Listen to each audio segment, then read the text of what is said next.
এটা একটু লেটে উঠবে।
আসসালামু আলাইকুম স্যার। আসসালামু আলাইকুম স্যার। স্যার আসসালামু আলাইকুম।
স্যার আনমিউট করা আছে, মিউট করতে হবে।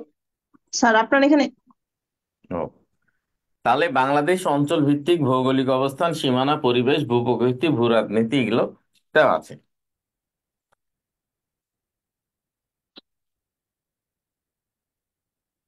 তাহলে অঞ্চল, প্রথম হচ্ছে বাংলাদেশ অঞ্চল ভিত্তিক ভৌগোলিক অবস্থান।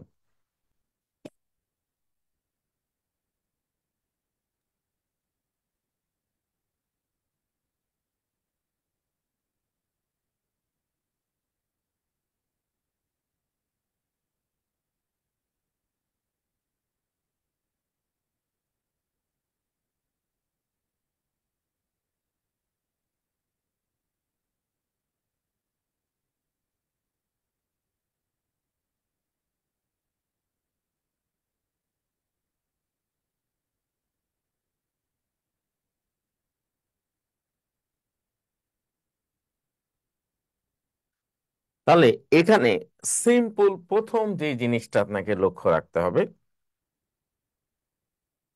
এটা শিরোনাম, শিরোনামটা মুছে ফেলি, বোর্ডের একটা বড় অংশ আমাদের দরকার হবে।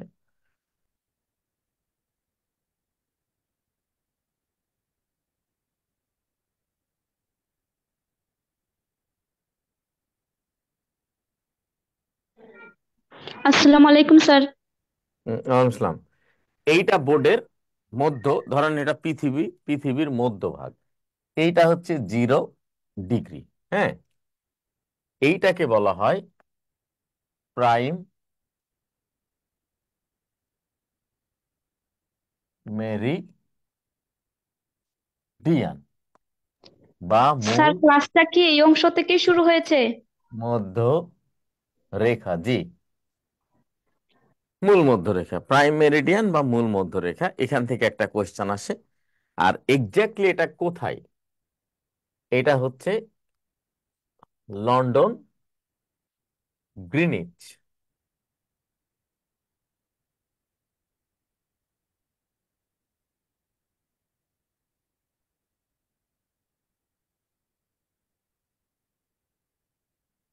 London, Greenwich. হুম, লন্ডন, গ্রিনিচ। তাহলে এখানে এখানে যেই জিনিসটা আপনি দেখবেন সেটা হচ্ছে সূর্য যেহেতু এখানে খাড়া ভাবে কি করে, কিরণ দেয় পূর্ব দিকে, সুতরাং সময়টা পূর্ব দিক থেকে নির্ধারণ করা হয়। সূর্য যখন এ পর্যন্ত থাকে তখন এটাকে বলা হয় অ্যান্টি মেরিডিয়ান বা এএম। সূর্য 12টায় এখানে খাড়া ভাবে কি কিরণ দেয়, তখন সেটা 12। সূর্য এই জায়গায় গেলে তখন তাকে বলা হয় পোস্ট মেরিডিয়ান বা পিএম। এইভাবে গোটা পৃথিবীর সময় নির্ধারণ করা হয়। তাহলে আমরা যেটা দেখলাম সেটা হচ্ছে 1 ডিগ্রি সমান সমান 4 মিনিট কি করা হয়, ধরা হয়। তো এটা তো অনেক ঝামেলা। আপনাকে, আপনার বাড়ি হচ্ছে ময়মনসিংহ, আপনাকে যদি কেউ জিজ্ঞাসা করে এখান থেকে ময়মনসিংহ কত দূর, তাহলে আপনি বলবেন যে মিলিমিটার, সেন্টিমিটার বা ইঞ্চি, বলবেন না। আপনি কি বলবেন? আপনি বলবেন কিলোমিটার। কিলোমিটার। Kilometre sir. হলো ওরকম সময়ও গোটা পৃথিবীর নির্ধারণ করা ঘন্টা। তাহলে সবচেয়ে সোজা হয় 15 ডিগ্রি সমান সমান 4 × 15 সমান সমান 60 মিনিট বা 1 ঘন্টা। তাহলে বাংলাদেশের সময় কত? এই প্রশ্নটা এই 46-এ এসেছে, অনেকবার আসে। তাহলে 15 ডিগ্রির জন্য 1 ঘন্টা যখন সময় পার্থক্য হয়, তাহলে বাংলাদেশ সমান সমান কত? 90 ডিগ্রি কি পূর্ব। তাহলে সূর্য পূর্ব দিক থেকে উঠলে সময় বাড়ে। তাহলে বাংলাদেশের সময় তাহলে হবে 6 ঘন্টা অগ্রবর্তী। 90/15। তাহলে কত? 6 ঘন্টা প্লাস প্লাস, কারণ পূর্ব। তাহলে বিডি টাইম GMT 6+। ইজি, এটা বারবার আসে। তাহলে এটা স্ক্রিনশট করে নেন দ্রুত।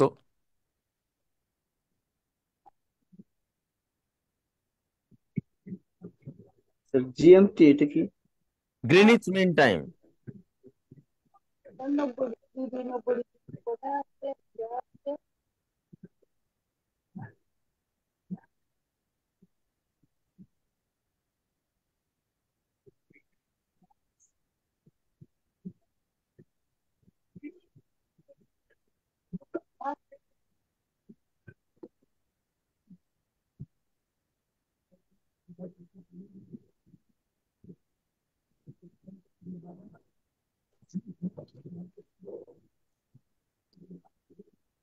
আচ্ছা ভালো করলাম হচ্ছে এই তো দরকার এটা আমি হাতে কথা বললেন না, ওদেরকে তুলতে দেন।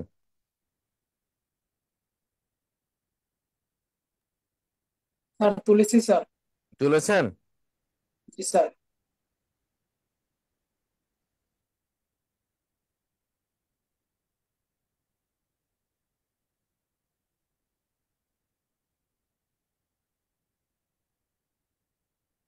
আচ্ছা, তাহলে বারবার এটা আসে, তাহলে পৃথিবীর মূল ইয়েটা পেলাম আমরা, এটা এখন আমরা মুছে ফেলবো।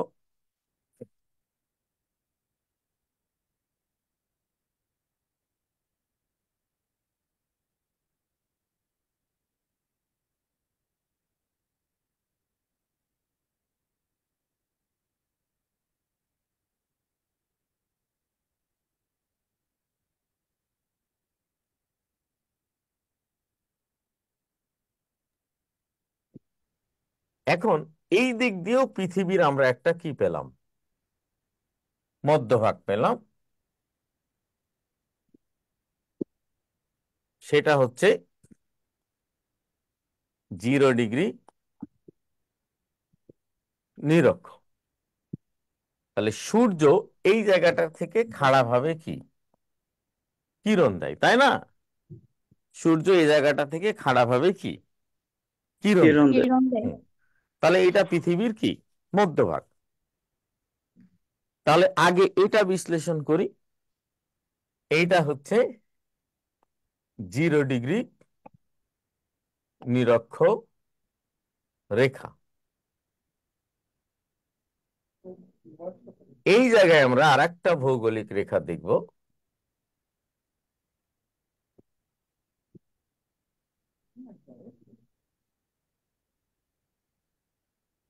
-23.5 ডিগ্রি, এই জায়গাতেও 23.5 ডিগ্রি।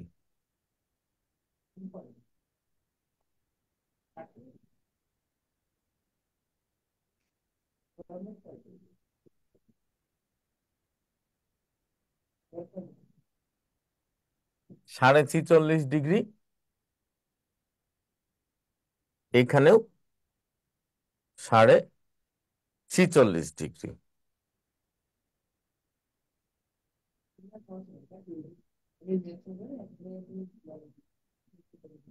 এখানে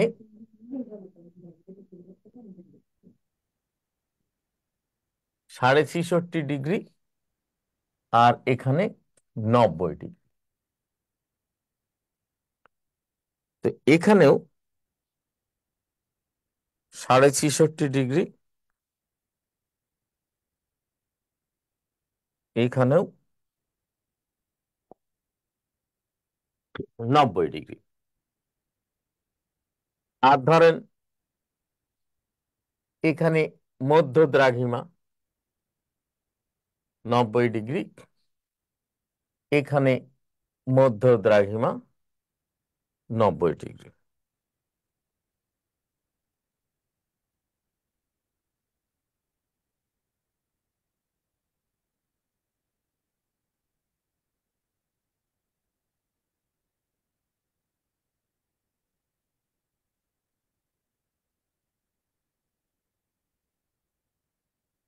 তাহলে আমরা দেখলাম যে এটা 0 ডিগ্রি নিরক্ষ। এইটা দেখলাম 23.5 ডিগ্রি কর্কট। এইটা দেখলাম 23.5 ডিগ্রি মকর। এইটা দেখলাম 46.5 ডিগ্রি নাতিশীতোষ্ণ। এইটা দেখলাম 66.5 ডিগ্রি নাতিশীতোষ্ণ। এখানে দেখলাম 66.5 থেকে 90 ডিগ্রি উত্তর মেরু। এখানে দেখলাম 66.5 থেকে 90 ডিগ্রি দক্ষিণ মেরু। তাহলে ভৌগোলিকভাবে আমরা দেখলাম যে পৃথিবীতে মোট 7টা ভৌগোলিক রেখা আছে, তার মধ্যে 3টা হচ্ছে কি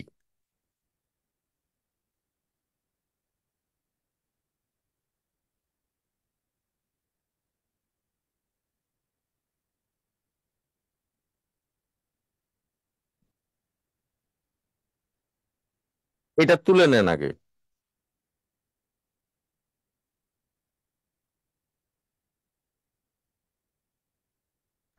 তুলছি স্যার।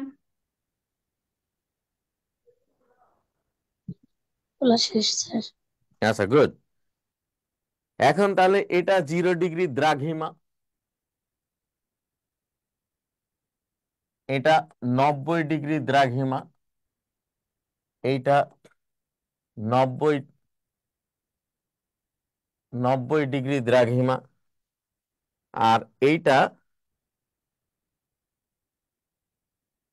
180 ডিগ্রি দ্রাঘিমা। তাহলে ভৌগোলিক ভাবে আমরা তিনটা রেখা পেলাম। এক হচ্ছে নিরক্ষরেখা, দুই হচ্ছে কর্কট আর মকর, তিন হচ্ছে দুইটা নাতিশীতোষ্ণ, আর চার হচ্ছে উত্তর মেরু আর দক্ষিণ মেরু। দক্ষিণ মেরু। তাহলে আমরা দেখলাম যে ভৌগোলিকভাবে পৃথিবীতে চারটা কি অক্ষাংশ এবং তিনটা কি আছে, দ্রাঘিমাংশ আছে। চারটা অক্ষাংশ এবং তিনটা তিনটা। দ্রাঘিমাংশ। এখন আমরা যেটা বুঝবো,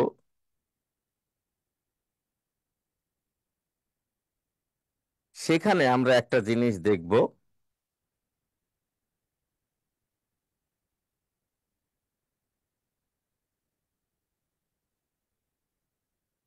যে যতক্ষণ পর্যন্ত এই দিক দিয়ে কোন কোন দেশ গেছে এইটা আমরা না ভালো করে বুঝবো, ততক্ষণ পর্যন্ত কোনো কিছু আমাদের মাথায় ঢুকবে না। তাহলে আমরা প্রথমে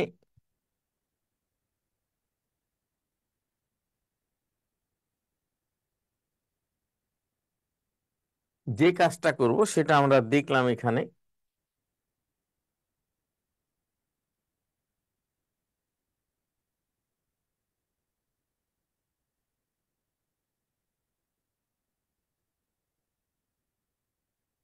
এই দিক দিয়ে দেখলাম একটা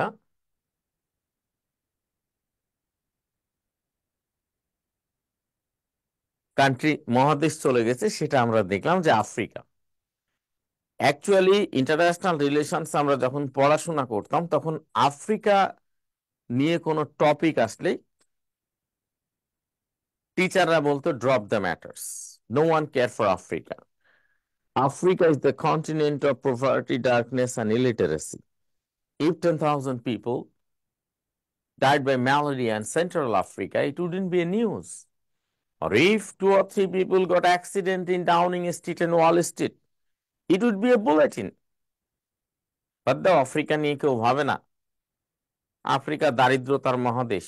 এখানে যদি সেন্ট্রাল আফ্রিকায় 10,000 মানুষ যদি কি মারা যায়, সেন্ট্রাল আফ্রিকায় যদি 10,000 মানুষ মারা যায়, তাহলে এটা নিয়ে কোনো নিউজ হয় না।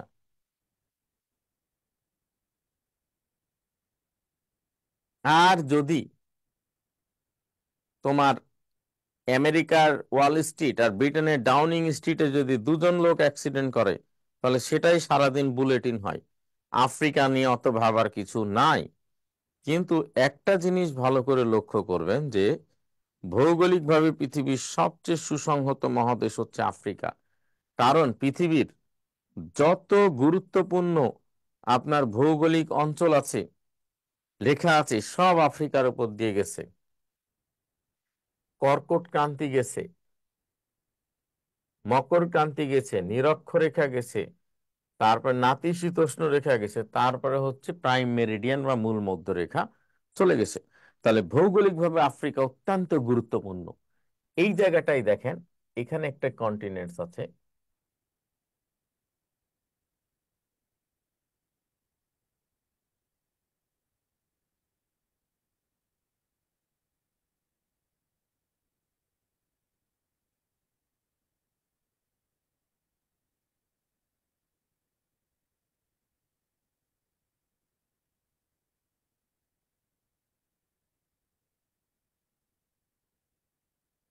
আমরা এটাকে ইউরোপ বলি।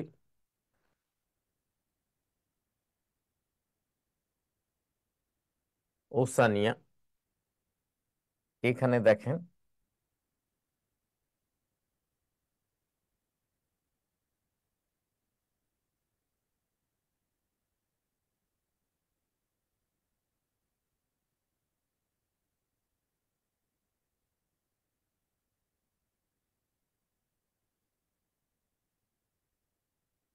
এখানে দেখেন হোক্কাইডো, হোনশু, কিউশু, সিকোকু মিলিকি জাপান, এখানে তাইওয়ান, লুজন, কোরিজন, একুনো, সুবিক, সুলাওসি, মুর, মিন্দানাও মিলে ফিলিপাইন। এই জায়গাটায় দেখেন Sumatra, Java, Borneo, Kalimantan, Penang, Bali, Bandung, দারুচিনি, Timor, Irian Jaya, Papua New Guinea. এখানে সাইলন বা Sri Lanka, Madagascar, Iceland, Cuba, Dominica, Jamaica, Trinidad, Tobago, Saint Lucia, Saint Kitts and Nevis, Saint Vincent and Guyana, Antigua, Bermuda, এখানে Auckland আর Wellington. তাহলে আমরা দেখলাম যে পৃথিবীর মধ্যভাগ দিয়ে চলে গেছে হচ্ছে নিরক্ষরেখা। তাহলে সূর্য দেখেন এখানে খাড়া ভাবে কি করে, কিরণ দেয়।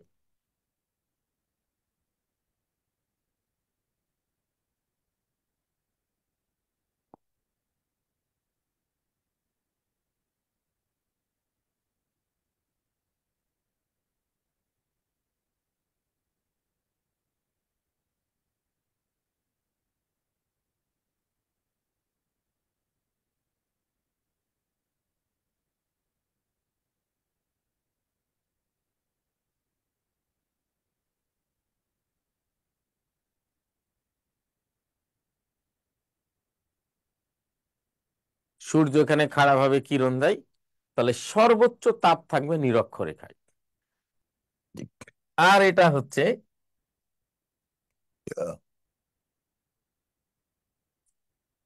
হচ্ছে নিম্নচাপ। তাহলে এটা হবে উচ্চচাপ, এইটা হবে উচ্চচাপ, তাই না? আর বাতাস কি করে, সব সময় উচ্চচাপ থেকে নিম্নচাপের দিকে কি দেয়, কিরণ দেয়। বাতাস সব, হ্যাঁ, বাতাস সব সময় উচ্চচাপ থেকে কি নিম্নচাপের দিকে প্রবাহিত হয়। তাহলে এখানে সূর্য খাড়াভাবে কিরণ দিচ্ছে মানে কি, সর্বোচ্চ তাপ এখানে থাকবে, কিন্তু অধিকাংশ এখানে সমুদ্র। 15,55,56,000 স্কোয়ার কিলোমিটার প্যাসিফিক বা প্রশান্ত, 7,67,62,62,000 স্কোয়ার কিলোমিটার আটলান্টিক, তারপর হচ্ছে 6,85,56,56,000 ইন্ডিয়ান, তারপরে হচ্ছে 15,55,56,000 হচ্ছে কি প্যাসিফিক। তাহলে আমরা যেটা দিলাম সেটা হচ্ছে কি, দেখলাম যে অধিকাংশ অঞ্চলই হচ্ছে সমুদ্র। তাহলে সূর্য যখন সারাদিন এখানে খাড়াভাবে কিরণ দিবে, সূর্য সারাদিন খাড়াভাবে কিরণ দেওয়ার ফলে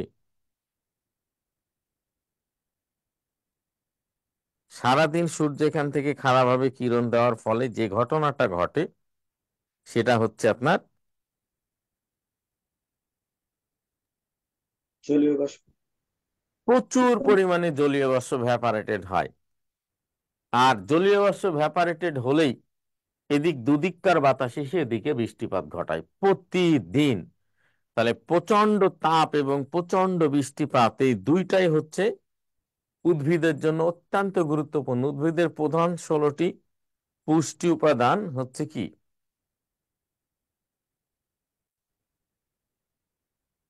প্রধান 16টি কি পুষ্টি উপাদান। এই প্রধান 16টি পুষ্টি উপাদান উদ্ভিদের কোথায় পাওয়া যায়, বৃষ্টির মাধ্যমে।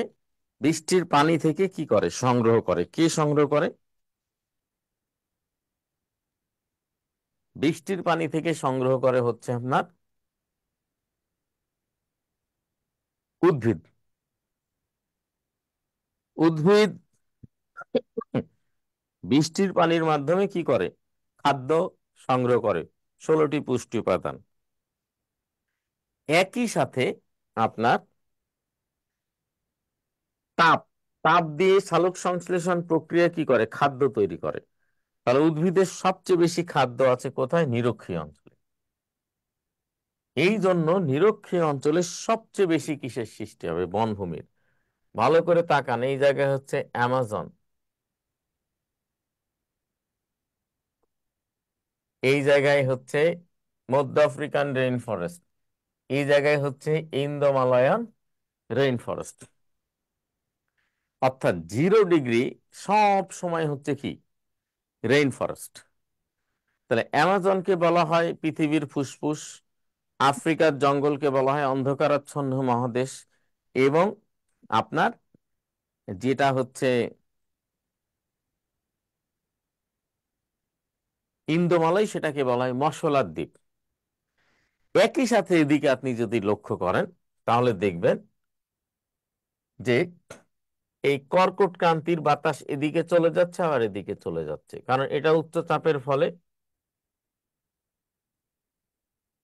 এইটা কি?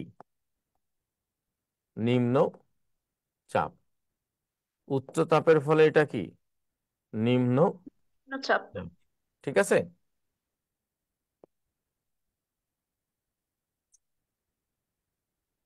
তাহলে কন্ডিশন যেটা দাঁড়ালো সেটা হচ্ছে কি? জলীয় বাষ্প অন্যদিকে চলে যাচ্ছে। আবার সূর্য 21শে জুন এখানে খাড়াভাবে কিরণ দেয়, ফলে সূর্য এখান থেকে এ পর্যন্ত থাকে। আবার 22শে ডিসেম্বর এখানে খাড়াভাবে কিরণ দেয়, ফলে এখান থেকে এ পর্যন্ত থাকে। তাহলে কর্কট ক্রান্তির কাছেও সূর্য চলে যায়। এখানে সব সমুদ্র ছিল, কিন্তু এখানে সব স্থল। সুতরাং সরাসরি স্থলের উপরে কি পড়ে? তাপ পড়ে, এবং মাটির জলীয় বাষ্পগুলো ভ্যাপারেটরে উঠে যায়। ফলে এই জলীয় বাষ্পগুলো এদিকে চলে আসে না হলে এদিকে, ফলে এগুলো মরুভূমি।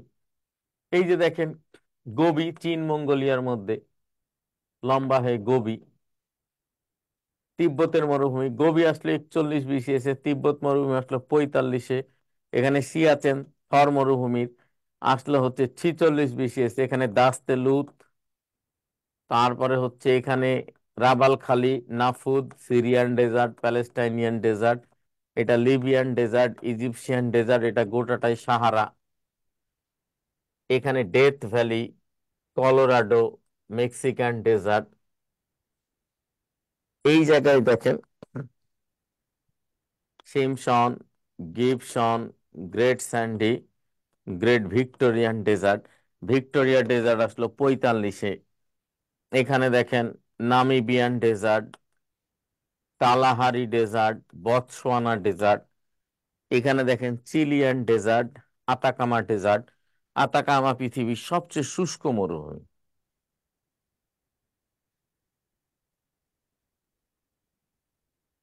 তাহলে যেই জিনিসটা দেখা গেল সেটা হচ্ছে যে আপনার পৃথিবী। স্যার একটা প্রশ্ন আছে। জি জি জি।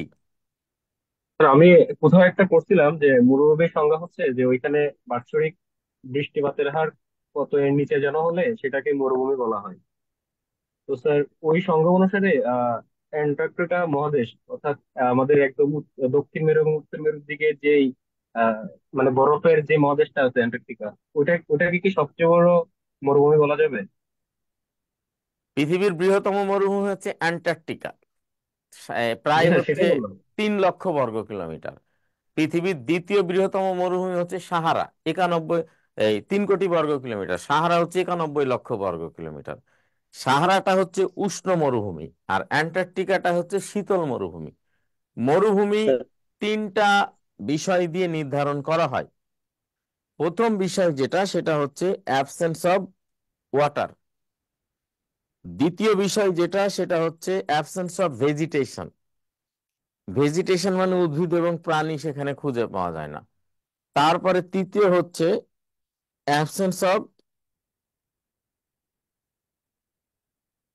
Water, absence of vegetation, absence of rainfall. তাহলে এই 3টার অভাবে সেটাকে কি বলা হয়? মরুভূমি বলা হয়। স্যার অ্যান্টার্কটিকা মরুভূমি স্যার 1.5 স্কোয়ার কিলোমিটার না স্যার? কোনটা? স্যার অ্যান্টার্কটিকা স্যার মানে 1.5 কোটি কিলোমিটার না, বর্গ কিলোমিটার না স্যার? না না না, এটা তো উত্তর মেরুতে আছে, দক্ষিণ মেরুতে আছে, দুইটাকেই অ্যান্টার্কটিকা মরুভূমি বলা হয়। কারণ এদিকে সাইবেরিয়া, রাশিয়ার ল্যাপল্যান্ড, এটা পৃথিবী গোল না, এপার থেকে এপারে যাই, দুইটাই তো কি এভাবে একত্রিত হচ্ছে। ওইটা আপনি যেটা বলছেন সেটা হচ্ছে অ্যান্টার্কটিকা মহাদেশের আয়তন। তো অ্যান্টার্কটিকা মরুভূমি ইনফরমেশন মধ্যে লেখা ছিল স্যার। কোথায়? স্যার অঞ্চল ভিত্তিক স্যার ভৌত পরিবেশে আপনার ক্লাসে স্যার আমি লিখেছিলাম। হুম হুম। তাহলে এইটা সরি, ধরেন, এই জায়গায় 1.5 কোটি বর্গ কিলোমিটার, কিন্তু এই জায়গাতেও তো আবার কি আছে, যেমন মানে গ্রিনল্যান্ড একটা একটা। একটা ইয়ে তো স্যার না, হ্যাঁ, দুই এই এই পাশে জেড টিল এই যে হয়েছে এইভাবে। এইটাই আবার কি, এটাও তো। তাহলে প্রায় অ্যান্টার্কটিকা প্রায় হচ্ছে দেড় দেড়ে কত, 3। 3। ক্লিয়ার? এ পর্যন্ত ক্লিয়ার? জি স্যার, ক্লিয়ার স্যার। তাহলে জি স্যার, কর্কট, আনসার পাইছি স্যার আমি। Thank you sir. তাহলে কর্কট আমি ক্রান্তীয়। স্যার, স্যার একটু জাস্ট তাহলে তাহলে স্যার যদি কোশ্চেন শুধু যদি করে আমাদেরকে যে বৃহত্তম মরুভূমি কোনটা, তাহলে স্যার আমরা অ্যান্টার্কটিকা। অ্যান্টার্কটিকাই বলবো। জি স্যার, আর যদি উষ্ণ উল্লেখ করা থাকে তখন সাহারা বলবো। বৃহত্তম উষ্ণ মরুভূমি বললে আমরা সাহারা ইয়ে করব। জি sir, thank you sir. Thank you. তারপরে আমরা যেটা দেখব যে সেটা হচ্ছে যে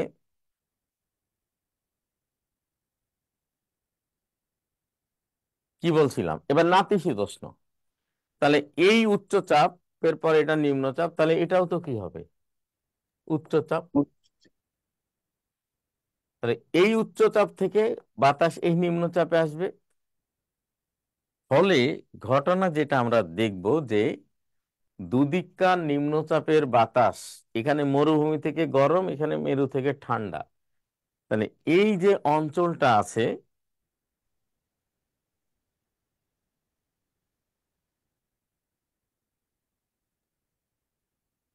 এই অঞ্চলটা কি হয়ে যাবে, জাপান, ইউরোপ, নাতিশীতোষ্ণ হয়ে যাবে নাকি? আমেরিকা, না শীত না উষ্ণ। এদিকে মাত্র 3টা দেশ, অস্ট্রেলিয়া, নিউজিল্যান্ড, আর এই সাউথ আফ্রিকার কিছু অংশ, চিলি।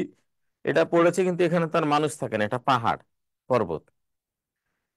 তাহলে দেখেন নাতিশীতোষ্ণ অঞ্চলে একটা দেশও কি নাই, দরিদ্র নাই, উন্নত দেশ। সুখী। সব ধনী দেশ। এরা 18 ঘন্টা পরিশ্রম করেও কখনো এরা কি হয় না, ক্লান্ত হয় ক্লান্ত না। তো হয় না। হয় না। 18 ঘন্টা পরিশ্রম করে কিন্তু এরা ক্লান্ত হয় না। এরা শ্বেতাঙ্গ, এরা অত্যন্ত সৃষ্টিশীল, সৃজনশীল। এরা শ্বেতাঙ্গ, এরা অত্যন্ত সৃষ্টিশীল এবং কি সৃজনশীল। দেখেন সব দেশ ধনী। এরপরে এই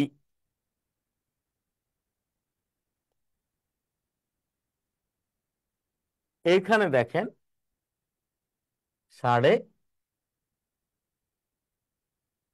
63 থেকে 90 ডিগ্রি, এই যে 45, এবারও আসলো এই প্রশ্নটা। এখানে 63.5 থেকে 90, এই যে 1.5 লক্ষ বর্গ কিলোমিটার এপারে, ওইদিকে প্রায় 2.25 লক্ষ বর্গ কিলোমিটার, সব মিলে প্রায় 3.5 লক্ষ বর্গ কিলোমিটার। আলাদা আলাদা ভাবে যোগ করলে অ্যান্টার্কটিকা। এরা ধরেন মেরু অঞ্চল। তো এইখানে সারা বছর এরা কিসে ঢাকা থাকে? বরফে। 6 মাস দিন, 6 মাস কি রাত হয়। তাহলে দিন 6 মাস, রাত 6 মাস, এরা কিভাবে চলাফেরা করবে 6 মাস রাতে? তাহলে দেখেন এখানে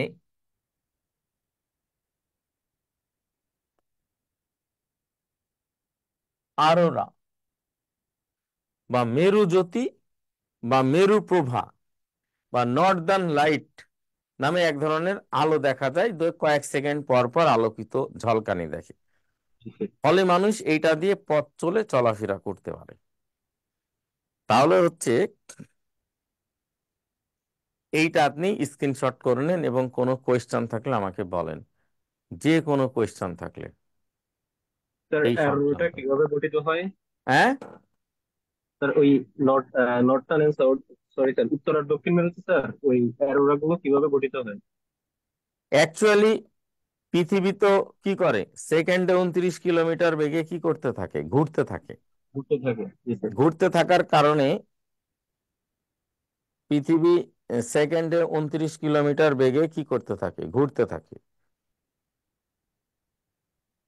এই ঘুরতে থাকার কারণে যে ঘটনাটা ঘটে সেটা হচ্ছে যে সেকেন্ডে 29 কিলোমিটার বেগে যখন ঘুরে, পৃথিবী এই 66.5 ডিগ্রি হেলে ঘুরে। ঘুরার পরে এই দিকে আলো, পৃথিবী এই দিকে আলো, এই দিকে অন্ধকার। এইটা এই পারে আলো আসতে বাধা দেয়, এটা এই পারে আলো নেই, এইটার তো কোনো কি নাই, বাধা দেওয়ার কোনো ব্যারিয়ার নাই। জি স্যার। ফলে ঘুরতে থাকে। ঘুরতে ঘুরতে ঘুরতে ঘুরতে যখন পাহাড় পর্বত সমভূমি আসে তখন অন্ধকার, আবার পাহাড় পর্বত যখন আসে অন্ধকার, আবার যখন সমভূমি আসে হুট করে একটা আলোর ঝলকানি কিছুক্ষণ থাকে, আবার যখন কি আসে পর্বত আসে আবার অন্ধকার, আবার উপত্যকা আসে আবার একটু আলো, আবার একটু ইয়ে আসে। এই ঘূর্ণনের কারণে কিছুক্ষণ পর পর আলোর একটা, আলো ছায়া খেলা চলে আর কি। হ্যাঁ, একটা খেলা চলে। তাহলে আলো ছায়া যখন চলে তখন সেদিক দিয়ে কি করে, যাতায়াত করে। বাস। জি স্যার।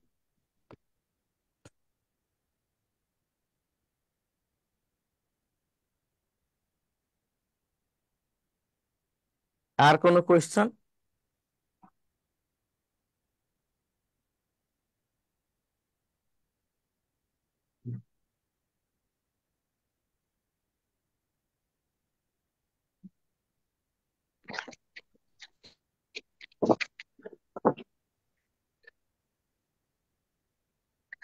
স্যার ম্যাপের ভিতর তো স্যার বাংলাদেশের অবস্থান দেখাইলেন না, হ্যাঁ, বাংলাদেশ, ভারত, তারপরে কি বলে আরব কান্ট্রি গুলা।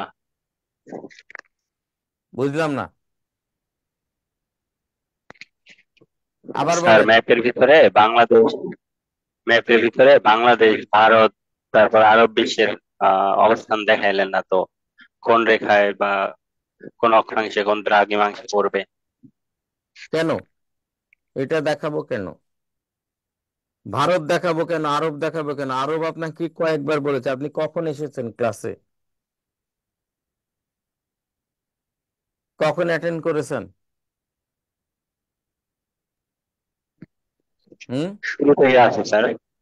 তো এই যে এটা কি বললাম, এই যে এটা বললাম যে সিয়াচেন ভারতে, তারপরে বললাম তিব্বত, তারপরে ইরানে বললাম হচ্ছে দাস্তেলুত, তারপরে সৌদিতে বললাম সৌদিতে রাবালখালি, রাবাল ফুয়াদ, নাফুদ, তারপরে বললাম প্যালেস্টাইনিয়ান ডেজার্ট, তারপরে বললাম যে হচ্ছে সাহারা। হুম। এখানে আমরা পড়ছি বাংলাদেশ অঞ্চল ভিত্তিক ভৌগোলিক অবস্থান, ঠিক আছে? তাহলে ভৌগোলিক অবস্থানটা আপনি বুঝেছেন ভালো করে? ভৌগোলিক অবস্থানটা বুঝেছেন? এখানে কোনো কোয়েশ্চেন থাকলে আপনি বলেন। স্যার উনি মেনলি জানতে চাচ্ছিল ওই যে বাংলাদেশে না না, আমি বুঝতে পারছি উনি কি জানতে চাচ্ছে। বুঝেছেন জি এটা? স্যার। বাংলা ভৌগোলিক অবস্থানটা থেকে কোনো কোয়েশ্চেন থাকলে আপনি বলেন, মন্ডল সাহেব। হ্যালো। ভৌগোলিক অবস্থান থেকে কোনো প্রশ্ন জানতে চাইলে, দরকার হলে আপনি প্রশ্ন করেন। আচ্ছা ঠিক আছে, তাহলে আমরা বুঝলাম আর কোনো কি নাই। এখন যেহেতু আমরা এখানে লেকচারটা করছি কি বাংলাদেশ অঞ্চল ভিত্তিক ভৌগোলিক অবস্থান, ভৌগোলিক অবস্থানটা জানবো, রাজনৈতিক অবস্থান এটা লেকচারটা না, যে কোথায় হচ্ছে আমরা ভারত এই সেগুলো আমাদের এখানে প্রয়োজন নাই, এটা ভৌগোলিক। তাহলে এখন আমরা জানবো কোথায়, কোথায় যাব, সেটা হচ্ছে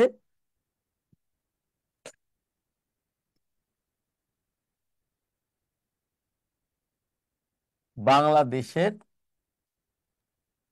ভৌগোলিক ভৌগোলিক অবস্থান। অবস্থান। ঠিক আছে?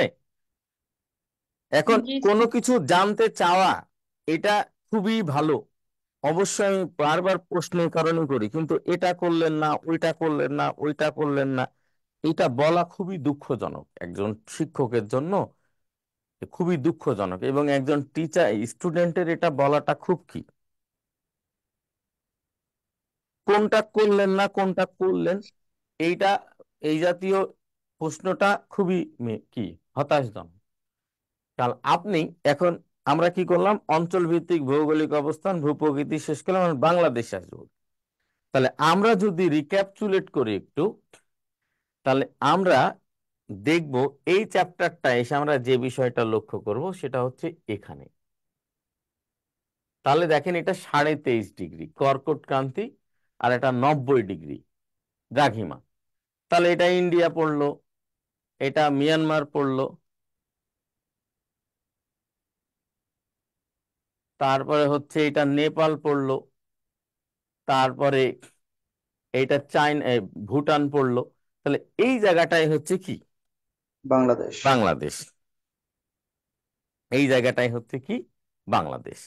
এখন তাহলে এইটাকে আমরা এই জায়গাতে নিব, ক্লিয়ার? এই জায়গাতে নিব।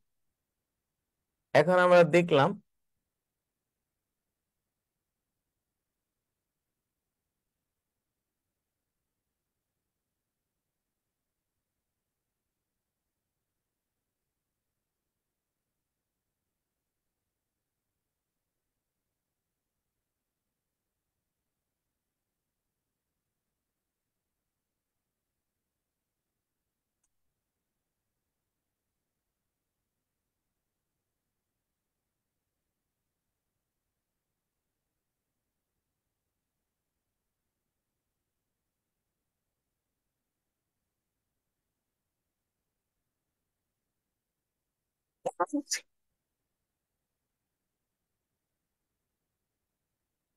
তাহলে 20.34 ডিগ্রি, আর এখানে হচ্ছে 26 কত ডিগ্রি, 38 ডিগ্রি। ঠিক আছে, 20.34 ডিগ্রি আর 26.38 ডিগ্রি। তাহলে এই দিক দিয়ে আমরা দেখলাম আর একটা ভৌগোলিক রেখা চলে গেল, সেটা হচ্ছে 23.5 ডিগ্রি। তাহলে এই দিক থেকে এইটা আমরা দেখলাম কি অক্ষাংশ। তাহলে 23.5 ডিগ্রিকে কি বলা হয়? কর্কট ক্রান্তি। ক্রান্তি। ক্রান্তি। এরপরে আমরা যে বিষয়টা দেখলাম, এই দিক দিয়ে দেখেন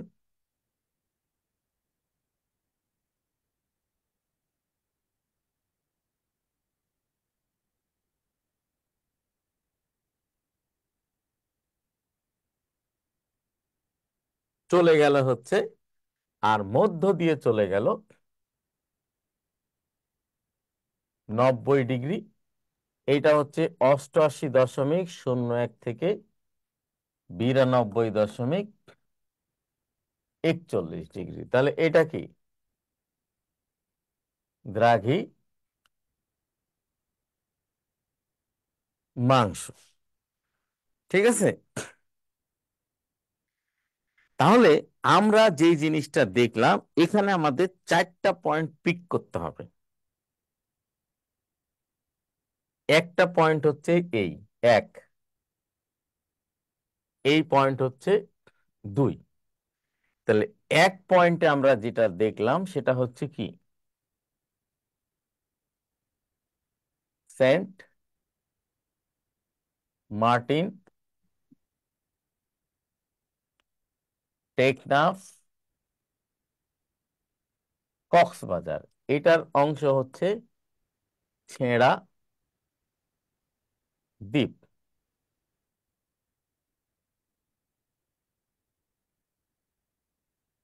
তাহলে বাংলাদেশের সর্বদক্ষিণের স্থান, সেটা দিন। দক্ষিণের স্থান সেন্ট মার্টিন, টেকনাফ, কক্সবাজার। আরো যদি স্পেসিফিকলি বলতে চান তাহলে এটা কি ছেড়া দ্বীপ। 2 নম্বরে দেখেন এইটা তেঁতুলিয়া।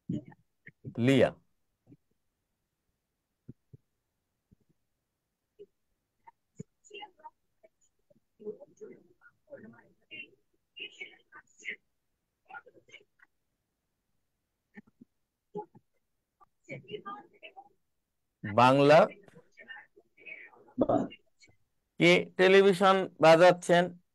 ইয়ে ইয়ে করে এটা একটু বন্ধ করেন প্লিজ। আচ্ছা, বাংলা বান্দা, তেঁতুলিয়া, পঞ্চগড়। ঠিক আছে, আরো স্পেসিফিক ইয়ে করতে গেলে এইটা হচ্ছে জায়গির জোত ইউনিয়ন। তৃতীয় পয়েন্টিং আপনাকে মনে রাখতে হবে এই জায়গায়, সেটার নাম হচ্ছে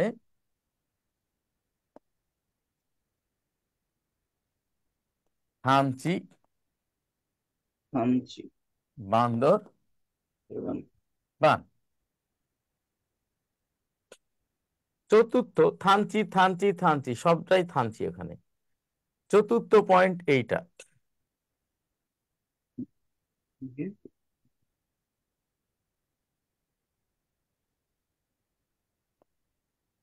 শিবগঞ্জ, চাপাই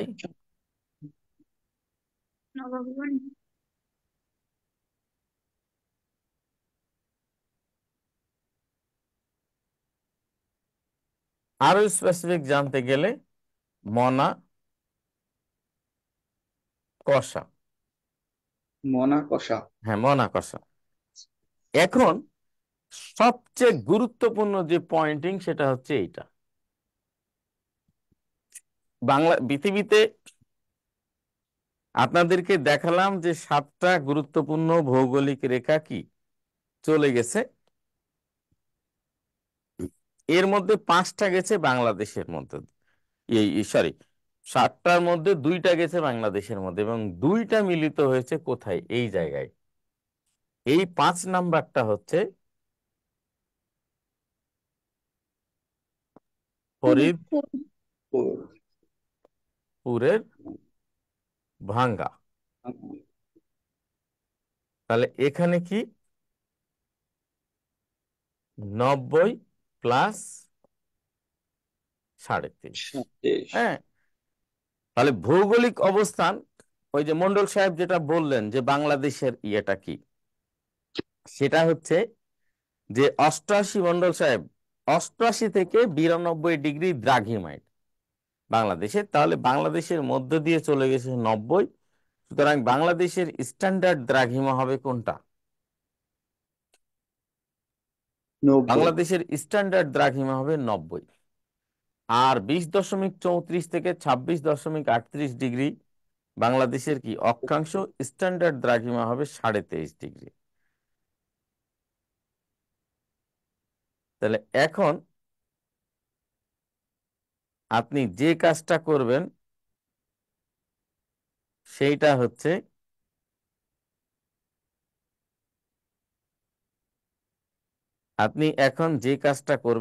হচ্ছে আপনার এইটা আপনাকে ভালো করে তুলে নিতে হবে। এখান থেকে প্রচুর পরিমাণে কি আসে, কোয়েশ্চেন আসে। স্যার বলেন। স্যার ফরিদপুরের ভাঙ্গা এটা কি উপজেলা নাকি গ্রাম?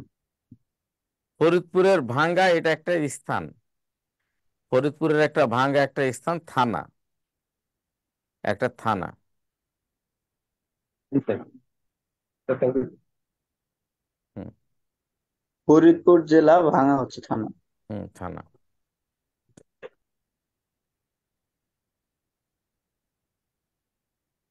হলো হজরত ছাত্রছাত্রী? জি স্যার। আচ্ছা, তাহলে এই সংক্রান্ত আর কোনো প্রশ্ন আছে কি? যেটা ইচ্ছা আপনি প্রশ্ন করবেন, আমি উত্তর দিব, কিন্তু এইটা করেননি, ওইটা হয়নি, এটা এই না, এইগুলো ভালো লাগে না। বলেন আপনি যে কোনো প্রশ্ন।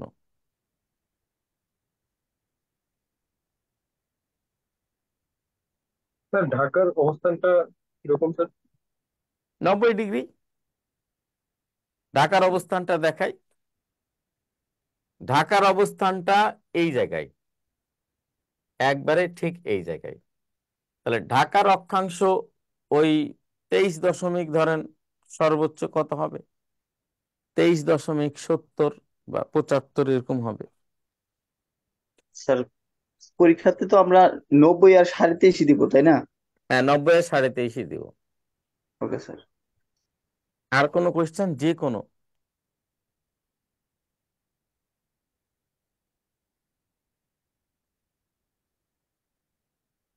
স্যার, হুম। আমি একটা বইয়ে পড়েছি যে বাংলাদেশের দক্ষিণ পশ্চিমের থানা শ্যামনগর, ওটার অবস্থানটা কোথায়? এই যে এখানে। ও আচ্ছা। সাতক্ষীরার, এটা ও, সাতক্ষীরা। সাতক্ষীরা হ্যাঁ, সাতক্ষীরার একটা কি ইয়ে থানা। থানা। কি স্যার? স্যার, এটা সাতক্ষীরার একটা থানা। হুম। স্যার একটা কোশ্চেন ছিল। জি জি জি, মোস্ট ওয়েলকাম। স্যার, যে ফরিদপুর ভাঙ্গা যেটা, ওখানে হচ্ছে 90 ডিগ্রি অক্ষাংশ আর দ্রাঘিমাংশ মিলিত হয়ে একটা পয়েন্ট হয়েছে। তো হ্যাঁ, এটা হচ্ছে ফরিদপুর ভাঙ্গা, ওইটা বুঝছে। এখন যে পয়েন্ট গুলা 2 নম্বরে আছে, 3 নম্বরে আছে, 1 নম্বরে আছে, আর এই পয়েন্ট গুলা কেন, ওটা তো বুঝতেছে না। কোনটা? গুড। এক নাম্বার হচ্ছে বাংলাদেশের সর্ব দক্ষিণের স্থান হচ্ছে কি? সেন্ট মার্টিন, বলে দিয়েছি। এই জন্য ক্লাস চলাকালীন সময় এদিক ওদিকে যাবেন না, টিভি টিভি ছাড়বেন না। সর্ব উত্তরের স্থান হচ্ছে তেতুলিয়া, বাংলা বান্দা। সর্বপূর্বের স্থান হচ্ছে থানচি, সর্ব পশ্চিমের স্থান হচ্ছে কি? আচ্ছা স্যার, বুঝছি। উত্তর দক্ষিণ পূর্ব পশ্চিমে। হ্যাঁ, এই তো এখান থেকে অনেক প্রশ্ন এসেছে হযরত ছাত্রছাত্রী। Thank you sir. সালাম। হুম। আর নৌকা হওয়া করে বলেন, আর কি জানতে ইচ্ছা করে?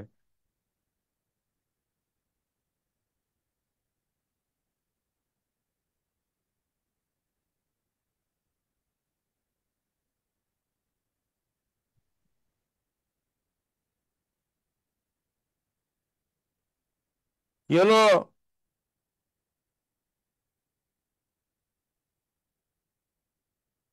বলেন, যে কোনো প্রশ্ন জানতে যেটা ইচ্ছা করে।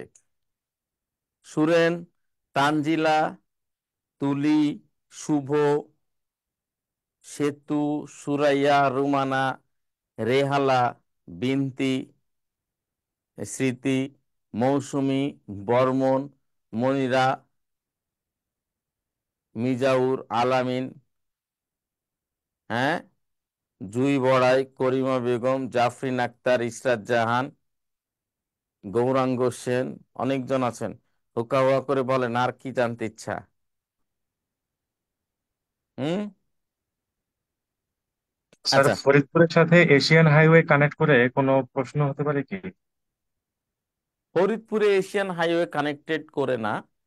মোটামুটি আমরা যেটা দেখব যে আহ, এইটা আমাদের সবচেয়ে গুরুত্বপূর্ণ রোড। আপনাদের কিছু ভুল আইডিয়া আছে, ভুল অ্যাজাম্পশন আছে। সেটা হচ্ছে ইয়ের সাথে, বেল্ট অ্যান্ড রোড ইনিশিয়েটিভের সাথে ইয়ের কোনো কানেকশন নাই। আপনার হচ্ছে বেল্ট অ্যান্ড রোড ইনিশিয়েটিভের সাথে ইয়ের কোনো কানেকশন নাই আপনার ইন্ডিয়ার। এই জন্য ইন্ডিয়া এশিয়ান হাইওয়েটাকে খুব বেশি কি করছে, গুরুত্ব দিচ্ছে। সুতরাং ইন্ডিয়া কি করবে, ওই যে ভোমরা আছে না, ভোমরার নাম শুনেছেন? জি সাতক্ষীরার স্যার। স্থলবন্দর এই ভোমরা, আর হচ্ছে বিরল, এই দুইটা দিয়ে, ভাঙ্গা দিয়ে, সে হচ্ছে বাংলাদেশ দিয়ে হালুয়াঘাট, তামাবিল, এদিকে টেকনাফ দিয়ে সে যাতায়াত করবে। এই জন্য সে এদিকে একটু বেশি গুরুত্ব দিচ্ছে ভাঙ্গার উপরে। কারণ ভারতের এই অঞ্চলের প্রধান ব্লক হচ্ছে কলকাতা, আর কলকাতা থেকে ঢোকার সবচেয়ে বড় ব্লক হচ্ছে কি, আপনার ভাঙ্গা। বুঝলেন হযরত ছাত্রছাত্রী? জি স্যার। আচ্ছা, আর কোনো কোয়েশ্চেন আছে? মেহেদী হাসান? না স্যার। আচ্ছা, তাহলে এখন আমরা যে কাজটা করব সেটা হচ্ছে কি, আমরা চলে যাব কোথায়? আমরা চলে যাব বাংলাদেশের আহ সীমানা।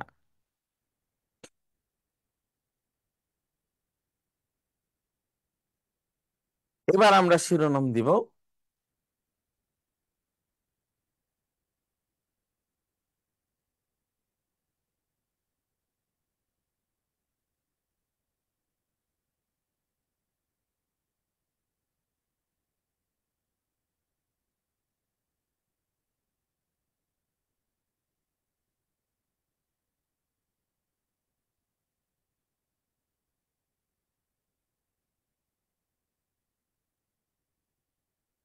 আর এই যে দড়ি খালি পা বেঁধে যায় এই গলার এই ইয়ের অনেক বড় দড়ি। তাহলে এখান থেকে দেখেন বিসিএস এ প্রায় এখান থেকে কি আসে, কোয়েশ্চেন আসে। বিসিএস এ অনেক এখান থেকে কোয়েশ্চেন আসে। ফলে যে বিষয়টা দেখা যায় সেটা হচ্ছে কি,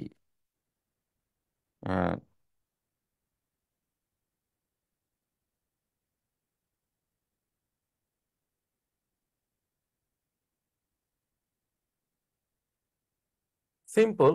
আবার দেখাই।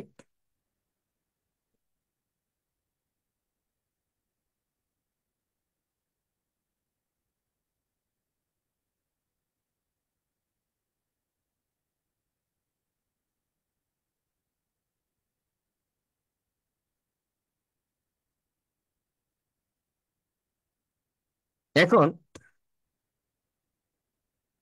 আমরা যদি এখানে হাড়িয়াভাঙ্গা নদীর মধ্যস্রোত, নাফ নদীর মধ্যস্রোত থেকে সীমানাটা কি করা হয়েছে, নির্ধারণ করা হয়েছে।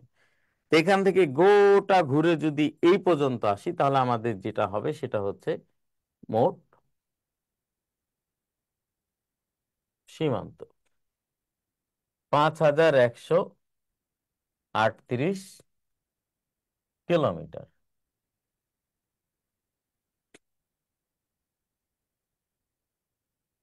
এখন হাড়িয়াভাঙ্গা থেকে নাফ, হাড়িয়াভাঙ্গা থেকে নাফ এইটা যদি ইয়ে করা হয় তাহলে হবে সেটা সমুদ্র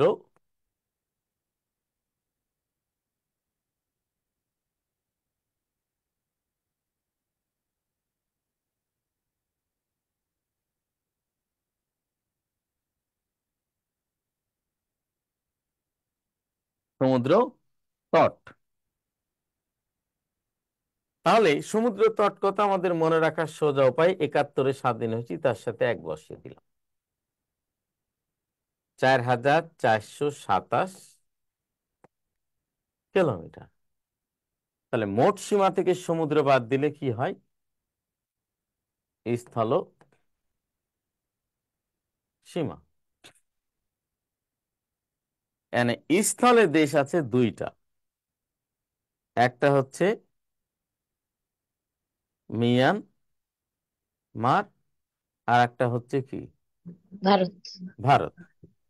মিয়ানমার ছোট, আগে মিয়ানমারটা বাদ দিলাম।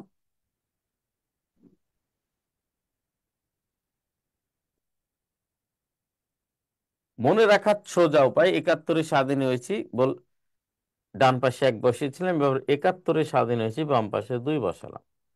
তাহলে 4156 কিলোমিটার। এইটা হচ্ছে কার সাথে, ভারত। ভারত। ভারতের সাথে। তাহলে বিসিএস এর যে কয়েকবার প্রশ্ন এসেছে এটা উত্তরে অপশন ছিল এইটা। তার মানে 4000, ভারতের সাথে 4156 কিলোমিটার যতক্ষণ না মিলবে ততক্ষণ আপনার কি হবে না, উত্তর হবে না। এইটা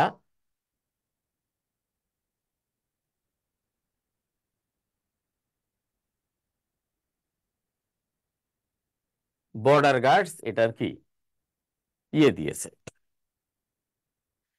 এখন হচ্ছে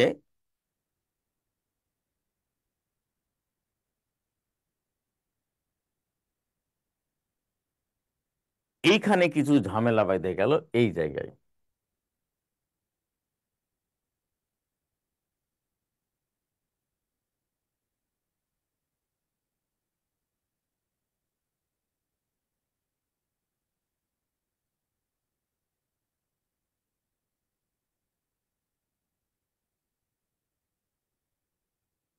এই এই জায়গাটা হচ্ছে কন্টিজিয়াস জোন। এখানে ছিটমহল,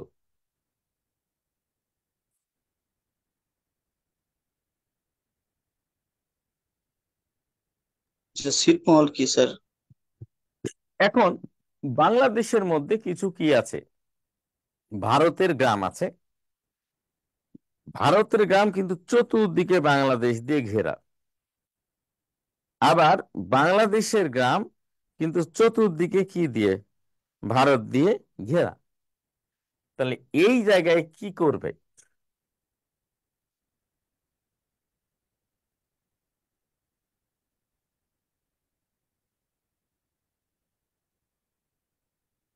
এই জায়গায় কি করবে?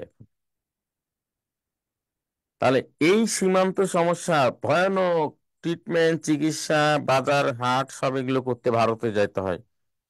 বাংলাদেশের গুলো ভারতে যায়, ভারতের গুলো, এগুলো প্রচন্ড ঝামেলা। এই কারণে যে কাজটা করা হলো,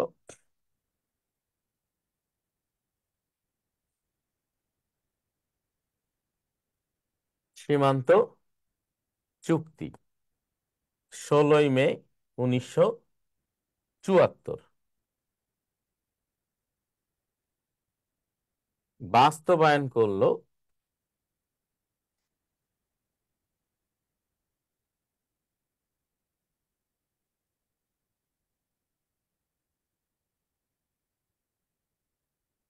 দু 2015।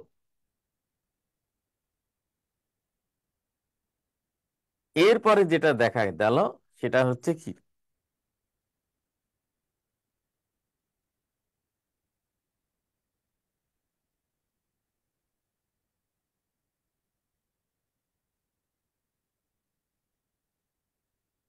বাংলাদেশ পেল 78.62 স্কয়ার কিলোমিটার, ভারত পেল 42.44 স্কয়ার কিলোমিটার। বাংলাদেশ বেশি পেল 36.18 স্কয়ার কিলোমিটার। তাহলে বাংলাদেশের যে ছিটমহল গুলো ভারতে ছিল সেটা ভারতের সাথে মার্জ হয়ে গেল, আর ভারতের যে ছিটমহল গুলো ছিল সেইটা কি হয়ে গেল, বাংলাদেশে যে ভারতের ছিটমহল গুলো ছিল সেগুলো বাংলাদেশের সাথে মার্জ হয়ে গেল, ভারতে যে বাংলাদেশের ছিটমহল ছিল সেগুলো ভারতের সাথে মার্জ হয়ে গেল। তাহলে আর কি থাকলো না, কোনো ধরনের ঝামেলা থাকলো না। কিন্তু এক্ষেত্রে যে একটা প্রবলেম হলো সেটা হচ্ছে সমুদ্র সীমা। তাহলে এবার আমরা দেখব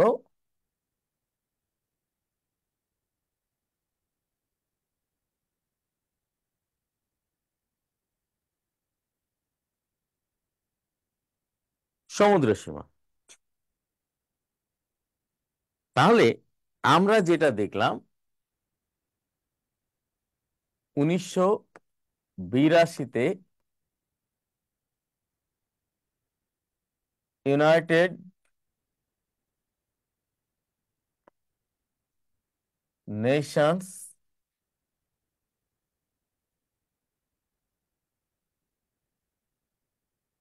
কনভেনশন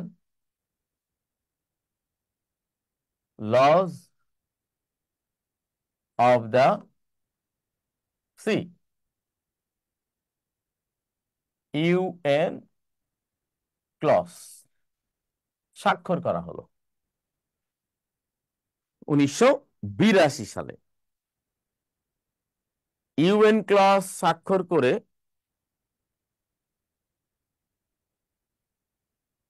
320টি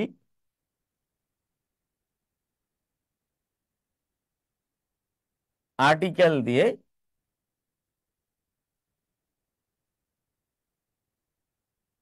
সমুদ্র সীমা আইন নির্ধারণ করলো যে বিশ্বের প্রতিটা দেশ তার সমুদ্র সীমা কতটুকু হবে সেই সমুদ্র সীমা নিয়ে কি করা হলো, নির্ধারণ করা হলো।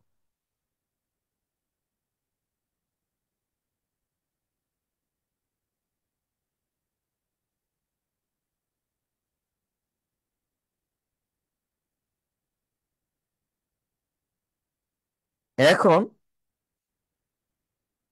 যেইটা বলা হলো এইটা বেজ লাইন, যেখান পর্যন্ত জোয়ার ভাটার পানি যায় সেটাকে কি বলা হয়, বেজ লাইন। তাহলে বেজ লাইন থেকে সমুদ্র সীমা কি করা হবে, নির্ধারণ করা হবে। বেজ লাইন থেকে সমুদ্র সীমা নির্ধারণ করা হবে। তো এখন হচ্ছে এখান থেকে এই পর্যন্ত বলা হলো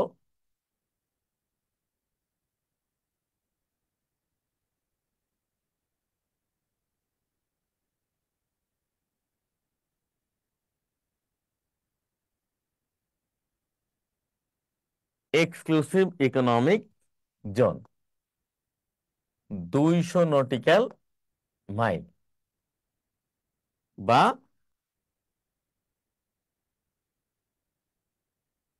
অর্থনৈতিক সীমা। তাহলে অর্থনৈতিক সীমা মানে এখানে you can do or undo any kind of economic activities, যা খুশি তাই করতে। এরপরে যে কাজটা করা হলো, এইটার পরবর্তীতে নির্ধারণ করা হলো 150 নটিক্যাল মাইল।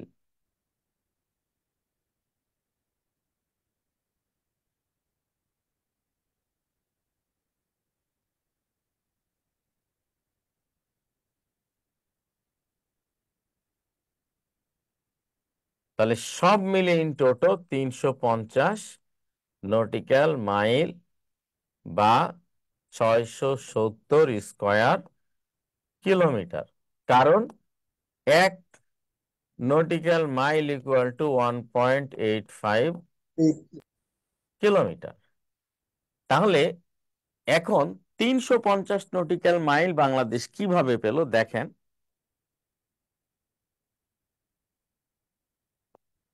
14 মার্চ 2012 ইট লস কি করলো, মিয়ানমারের এগেনস্টে কি করলো, 1,11,631 স্কয়ার কিলোমিটার সমুদ্র দিল।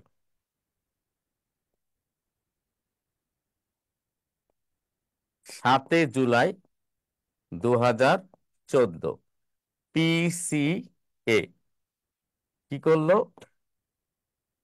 ভারতের বিরুদ্ধে 19,467 স্কয়ার কিলোমিটার সমুদ্র দিল। তো সব মিলে মোট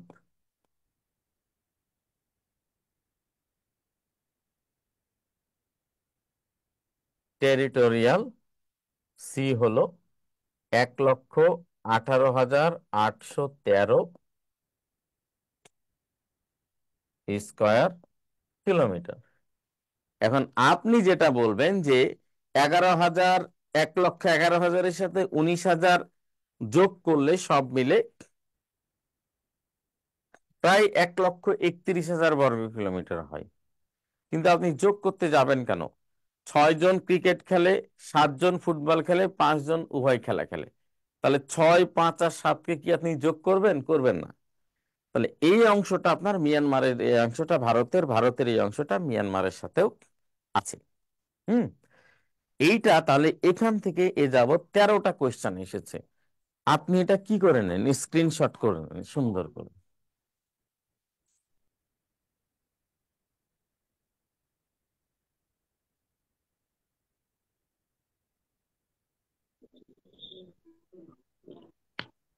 তুলেছি স্যার।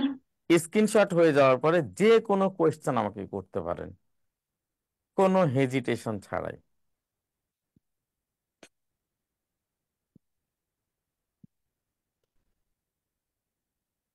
স্যার আসসালামু আলাইকুম। স্যার ইট লস পিসিএ এগুলো দিয়ে কি বোঝাচ্ছে? ইটলস হচ্ছে international tribunal lodge of the C, মানে যেই ট্রাইব্যুনাল সমুদ্র সীমা নির্ধারণ করে। আর পিসিএ হচ্ছে পার্মানেন্ট কোর্ট অফ আরবিট্রেশন, বা যেটা হচ্ছে এই সালিশ আদালত যেটা ইয়ে করে। এই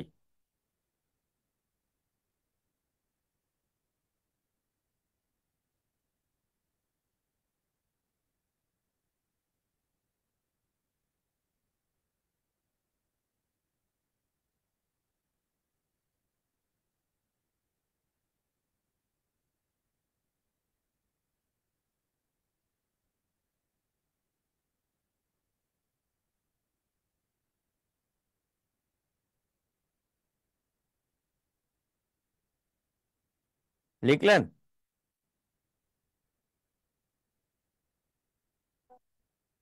হযরত ছাত্রছাত্রী,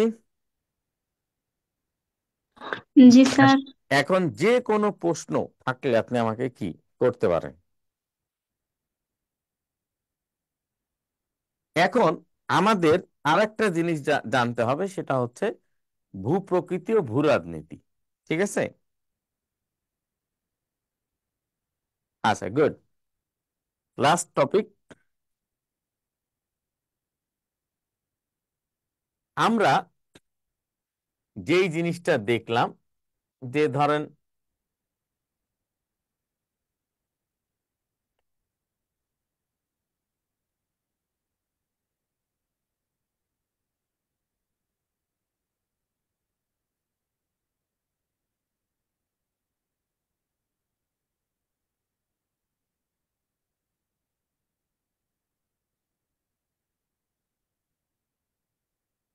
এখানে আমরা দেখলাম বাংলাদেশ। তাহলে প্রবলেম হচ্ছে বাংলাদেশের, যে বাংলাদেশ হচ্ছে পাদদেশীয় সমভূমি। তাহলে প্রথমে দেখেন ভূপ্রকৃতি।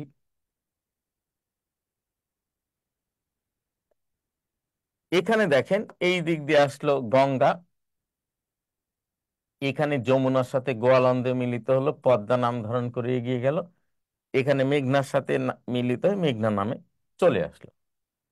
এখানে ভৈরব, মাথাভাঙ্গা, ভৈরব, গড়াই, কুমার, মধুমতি, আড়িয়ালখা, ধানসিঁড়ি, কীর্তনখোলা, কপোতাক্ষ, হাড়িয়াভাঙ্গা, হরিণঘাটা, রূপসা, পশুর, চিত্রা।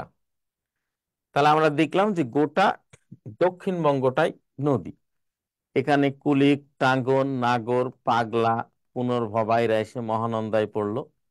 মহানন্দায় দিক দিয়ে এই দিক দিয়ে বেরিয়ে গেল বড়াল, নারদ, ইছামতি। এখান থেকে আসলো ধরেন ব্রহ্মপুত্র, এসে এই দিক দিয়ে এসে ভৈরব বাজারে মিলিত হলো কার সাথে? মেঘনার সাথে। এই যমুনা চলে আসলো, ধরলা, তিস্তা, যমুনাশ্বরী, করতোয়া, আত্রাই, বাঙালি। এদিকে শীতলক্ষা, বংশী, ধলেশ্বরী, বুড়িগঙ্গা, সৌমেশ্বরী, কংস।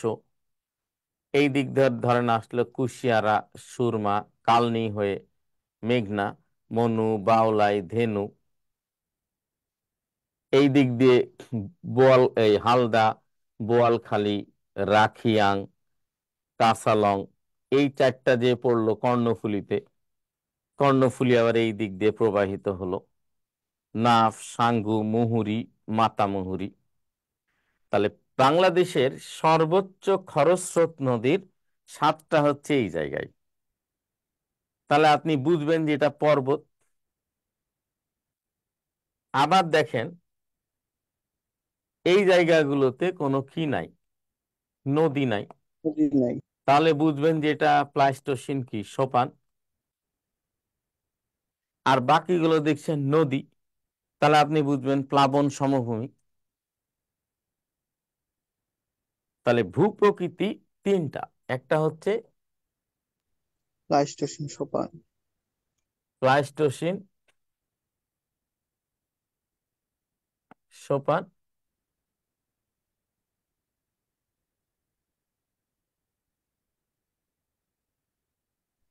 তাহলে এটা কি? প্রাচীনতম ভূ প্রকৃতি। প্রকৃতি। দেশের 12%। তাহলে এইটা কোথায়? চট্টগ্রাম আর পার্বত্য চট্টগ্রাম। আর এই জায়গায় হচ্ছে সর্বোচ্চ তাজিন ডং 1231 মিটার। এখন আমরা এই জায়গাটাই দেখলাম। 2 নম্বরে আমরা দেখব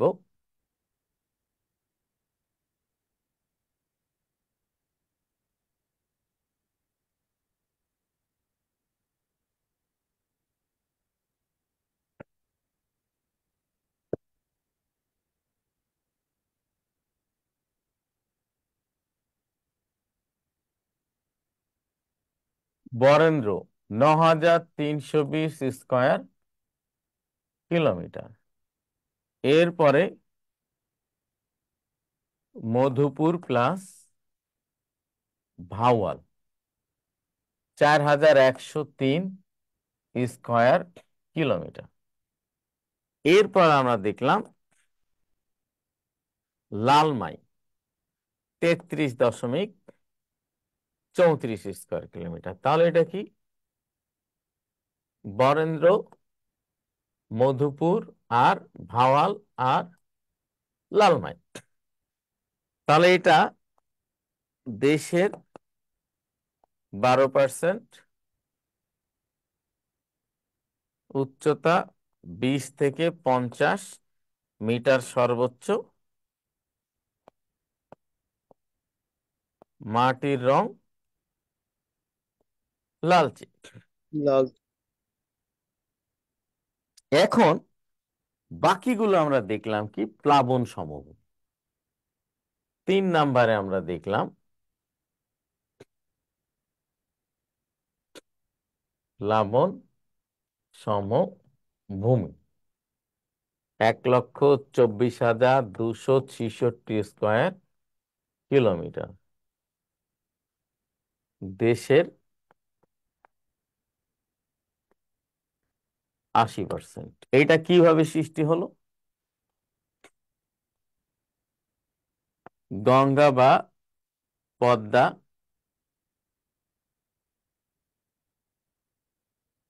38,000 স্কয়ার কিলোমিটার,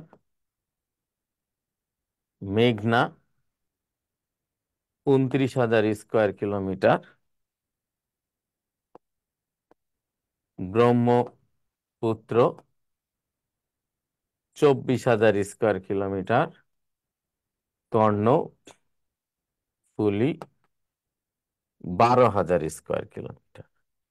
ঠিক আছে? এইভাবে বাংলাদেশের ভূপ্রকৃতিটা কি সৃষ্টি। তাহলে এখন ভূ রাজনৈতিক বাংলাদেশের কেন্দ্র একমাত্র এই যে বঙ্গোপসাগর, আর এখানকার সেন্ট মার্টিনস। অনেক অনেক অনেক অনেক অনেক কিছু শেখা সম্ভব 2 ঘন্টার কি ক্লাসে। এখন আপনার যেটা জানার ইচ্ছা আপনি আমাকে প্রশ্ন করবেন, প্রশ্ন করলে আমি খুশি হই খুব।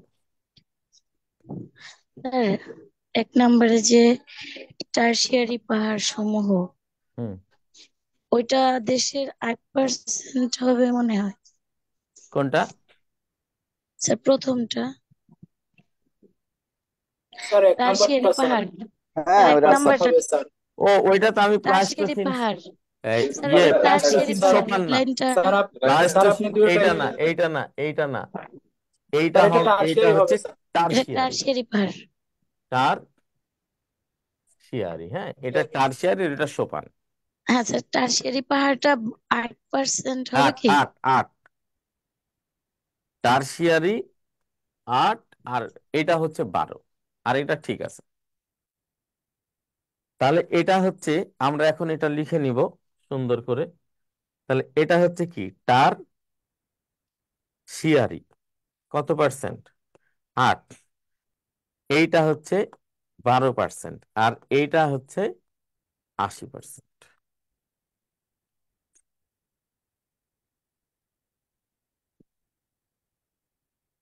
Good, very good.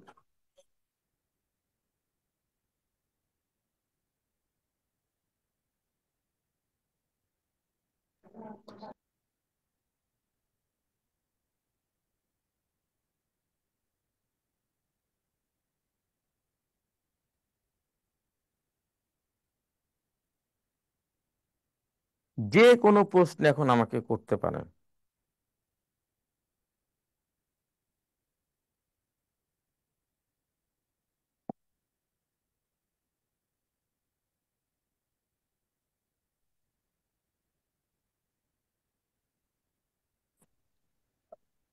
আসসালামু আলাইকুম স্যার। ওয়ালাইকুম আসসালাম। স্যার আমি একটা প্রশ্ন করতে চাই। জি জি সেটা জি, হলো স্যার, অবশ্যই। আমি স্যার আগের আপনার 4টা ক্লাস করেছি, প্রথম 4টা ক্লাস মানে জি জি। 1 2 3 4 হুম। 4টা করেছি। তখন স্যার আমি আচ্ছা, আপনি প্রশ্নটা প্লিজ, অনেকে অপশন দিব তো, প্রশ্নটা করেন। স্যার আমি কনফিডেন্সের বইটা কিনেছি স্যার, ভূগোলের। স্যার এখানে তো অনেকগুলো টপিক দেওয়া, সবগুলো কি পড়তে হবে? এখন ধরেন একটা ক্লাস আপনি করেন কতক্ষণ? 2 ঘন্টা, 1.5 ঘন্টা, ঠিক না? এখন জি স্যার। আমরা সবগুলোকে কি করে ফেলি, সবগুলোকে সাম আপ করে যেগুলো বিসিএস এ আসতে পারে সেগুলো ভালো করে বুঝিয়ে শিখিয়ে আপনাদেরকে পড়িয়ে দিই। বাকি যেগুলো আছে ওগুলো আপনাকে বইয়ে হালকা কি করতে হবে, পড়তে হবে, নাহলে উপায় নাই ভাই, প্লিজ। বই পড়তেই স্যার, হবে, বই বা এর নিজে পড়ার কোনো বিকল্প নাই। আমরা এর আপনার বাইরে যেগুলো আমরা আছে স্যার। আপনার ধরেন 60% পরিশ্রমকে হালকা করে দিব, কিন্তু বাকি 40% তো আপনাকে করতে হবে ভাই, এটার কোনো বিকল্প নাই। স্যার যে ধরেন স্যার, বিভিন্ন জেলা জেলা ব্র্যান্ডিং নাম, তারপরে স্যার জেলা ব্র্যান্ডিং এর উদ্দেশ্য, বিভিন্ন এগুলো বাংলাদেশ অ্যাফেয়ার্স এর প্রশ্ন, হ্যাঁ, এগুলো ভূগোলের না, বাংলাদেশ অ্যাফেয়ার্স এর। তাহলে এগুলো স্যার আপনার আপনার বইয়ে আছে বাংলাদেশ স্যার। অ্যাফেয়ার্স এ আসলেও তো আপনার লাভ, কারণ আপনার জি। সাথেই তো যোগ হবে। ও আচ্ছা স্যার। স্যার, স্যার আপনার ভূগোলের ক্লাস কি টোটাল 6টা না 5টা স্যার? এখন দেখা যাক কয়টা হয়।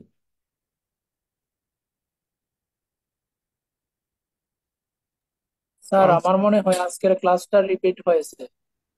হুম। আজকের ক্লাসটা রিপিট হয়েছে, এটা প্রথম লেকচার। না, আজকে তো এটা তো রিপিট ক্লাস, যারা হচ্ছে প্রথম লেকচার মিস করেছে তাদের জন্য এটা। হ্যাঁ স্যার, আমরা তো পরে ভর্তি হয়েছি, আমাদের জন্য এগুলো। হুম। এটা নিউ ব্যাচের জন্য। জি জি জি। ক্লাস কেমন লাগলো আপনারা একটু কমেন্ট করে জানাবেন। ক্লাস কেমন লাগলো আপনারা একটু কমেন্ট করে প্লিজ জানাবেন।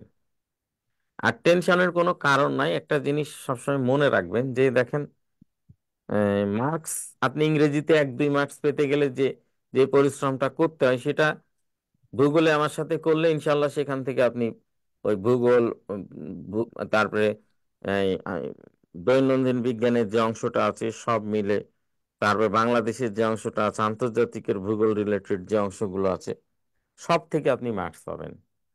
পিএসসি তো আপনার কখনোই গুনবে না যে কোন ট্যাব থেকে মার্কস পেয়েছে। আপনি যদি 114.5-তে টিকায়, তাহলে হচ্ছে কি যে 114.5 পেলো সে টিকে যাবে।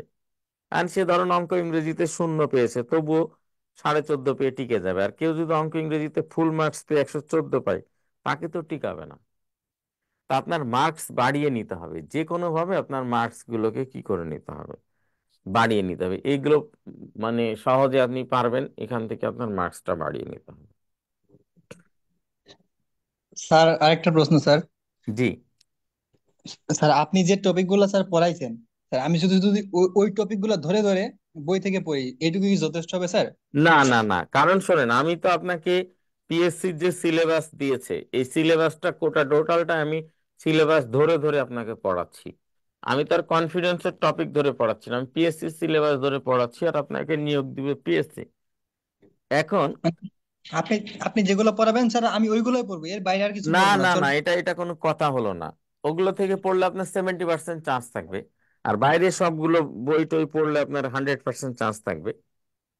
আচ্ছা, আপনি যেগুলো পড়াইলেন সেগুলাই আমি বই থেকে টপিক বের করব, ওই টপিক গুলা বই থেকেও পড়বো, আপনার ওইখান থেকে পড়বো, এর বাইরে আর কিছু পড়বো না স্যার। তাহলে ইনশাল্লাহ চান্স আছে, পিলিতে তো অন্তত টিকার চান্স 100% তাহলে। কারণ স্যার বইয়ে তো স্যার হিউজ, তো সবগুলো তো পড়া সম্ভব না। না না, এগুলো দরকারও নাই। জি স্যার। আপনি আমার ক্লাসটা করে পিএসসির বিগত সালের কোয়েশ্চন দেখলে, সিলেবাস দেখলে আপনি বুঝতে পারবেন আসলে কোনগুলো পড়ার জন্য দরকার আর কোনগুলো পড়ার জন্য দরকার না, কোনগুলো আজগুবি। হ্যাঁ, ঠিক আছে স্যার। এগুলো আপনি নিজেই নির্ধারণ করতে পারবেন। ঠিক আছে স্যার, ধন্যবাদ স্যার। ধন্যবাদ, সবাই ভালো থাকবেন। আপনাদেরকে আমার খুব ভালো লাগে আপনাদের সাথে ক্লাস নিতে। আপনারা খুব এনথুজিয়াস্টিক এবং খুব আগ্রহী। আপনাদের সবার সাথে যাতে আমার রিটার্নে দেখা হয়, নৈতিকতা, মূল্যবোধ, সুশাসনের ক্লাসে ইনশাল্লাহ দেখা হবে। সবাই ভালো থাকবেন, স্যার ধন্যবাদ। আমাদের আসসালামু আলাইকুম স্যার। আসসালামু আপনার আলাইকুম। লেকচার মাশাআল্লাহ অনেক আমরা বুঝতে পারি, অনেক বোঝানো। এটা থ্যাংক ইউ স্যার। ম্যানেজমেন্টকে বলতে হবে, আমাকে বলে লাভ নাই। আসসালামু আলাইকুম স্যার। ওয়ালাইকুম আসসালাম। ওয়ালাইকুম আসসালাম। আসসালামু আলাইকুম। হুম।